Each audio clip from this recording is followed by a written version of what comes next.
Beno. Dan saya Syurfirmansyah. Dan saya Abdul Aziz. Oke, dan di video kali ini kami akan membahas tentang replika sabana dalam bentuk terarium. Lanjut kita ke pembahasannya.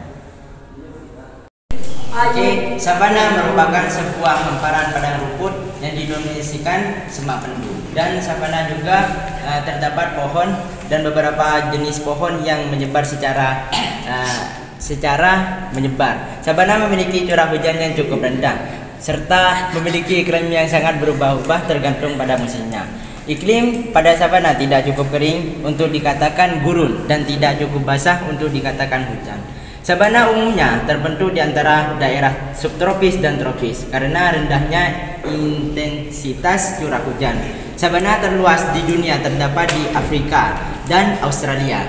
Di Indonesia, sabana dapat kita temukan di wilayah Sulawesi Tengah dan Nusa Tenggara Barat dan Nusa Tenggara Timur. Ekosistem sabana memiliki karakteristik khusus yang membedakannya dengan ekosistem yang lain. Karakteristik sabana adalah sebagai berikut. Apa saja sih karakteristik yang terdapat pada sabana? Mari kita lanjut pembahasannya yang akan dibahas oleh saudara Abdul Aziz. Karakteristik ekosistem sabana adalah berada di antara daerah beriklim tropis dan subtropis. Curah hujan rendah dan karakteristik ekosistem sabana adalah berada di antara daerah beriklim tropis dan subtropis. Curah hujan rendah dan iklim tidak teratur. Curah hujan pada sabana hanya 90 sampai 150 cm atau tahun. Memiliki dua musim, yaitu musim kering dan musim basah.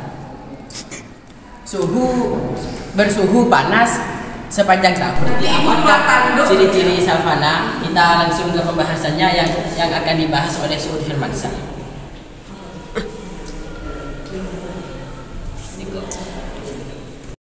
Ciri-cirinya yang terdapat di hutan sabana yaitu ada 6 ciri-ciri. Yang pertama, hutan sabana hanya terdapat di daerah khatulistiwa dan beriklim tropis. Yang kedua, terdapat dua musim yang saling bertolak belakang dan musim kemarau yang kering dan musim hujan yang basah. Yang ketiga, hutan sabana floranya didominasi rerumputan. Dan yang keempat, hewan yang tinggal di sabana mampu menghemat konsumsi air dan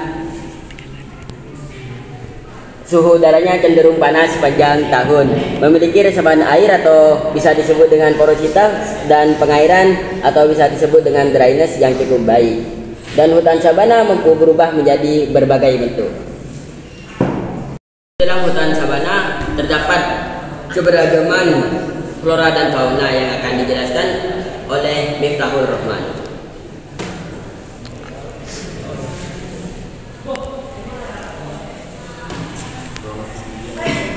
Flora dan fauna. Beberapa flora dan fauna di bioma sabana, yakni flora jenis pohon yang tumbuh di sabana adalah akasia dan palem.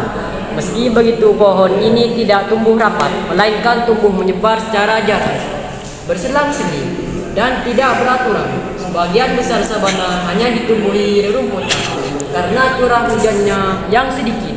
Kondisi ini menyebabkan rumput sebagai satu-satunya jenis tumbuhan yang mudah beradaptasi karena tidak membutuhkan curah hujan yang banyak. Faunanya akan dijelaskan oleh Muhammad Rafaru Beno. Fauna-fauna yang mampu bertahan hidup di alam sabana merupakan fauna yang memiliki ciri khas tertentu. Biasanya, fauna tersebut memiliki daya tahan untuk hidup di padang rumput sabana yang kering. Di antaranya terdapat beberapa hewan antara lain seperti wildebeest, anjing liar, kuda nil, badak, jerapah, dan masih banyak hewan lainnya. Seperti yang kita lihat saat ini terdapat jerapah. Jerapah merupakan hewan yang mampu bertahan hidup di alam sabana karena